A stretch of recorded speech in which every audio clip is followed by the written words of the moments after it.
Hello বন্ধুরা, দেখো কি রান্না করব। চিকেন রান্না করব। আর কি দিয়ে করবো বলো তো? ধনে পাতা দিয়ে। তো তেল হয়ে গেছে, পেঁয়াজটা আগে ভেজে নেব।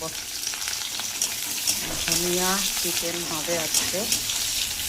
তো পেঁয়াজটা ভেজে নিই ভালো করে, তারপরে চিকেনটা ভাজবো। এর মধ্যে আদা রসুনটা দিয়ে দিলাম, পেঁয়াজ বাটাটা হয়ে গেল। পেঁয়াজটা ভাজা হয়ে গেছে, পেঁয়াজ বাটা বলতে পেঁয়াজটা ভাজা হয়ে গেছে। আদা রসুনটা দিয়ে দিলাম। আদা রসুনটা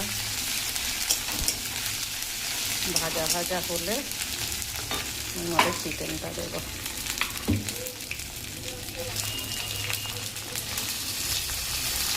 চিকেনটা দিয়ে ভাজা ভাজা করব। আর দেখো এখানে মিক্সিতে ধনে পাতা আর কাঁচা লঙ্কা পেস্ট করেছি, এটা দিয়েই করবো। লঙ্কার গুঁড়ো আর দেবো না। দেখো নুন, হলুদ আর একটু গোলমরিচের গুঁড়ো দিয়েছি। এবারে এটাকে ভালো করে ভাজা ভাজা করব, করে তারপরে ধনে পাতাটা দেবো।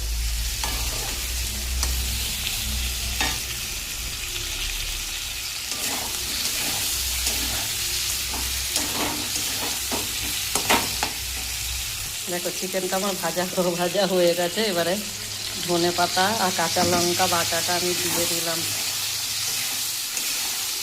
এবারে গ্যাসটা কমিয়ে একটু ঢেকে দেব। কারিটা ধুয়ে একটু জল দেব। দেখো ধনিয়া চিকেন আমার রেডি। আর এর মধ্যে দিয়েছি অল্প একটু মিষ্টি আর অল্প একটু ঘি। তো এটাকে আর একটু শুকাতে হবে, আর একটু ড্রাই করতে হবে, আর একটু শুকিয়ে নিক। আর কালারটা দেখেছো তো কেমন সুন্দর এসেছে গ্রেভিটা। গ্রেভির কালারটা দেখো একদম সবুজ।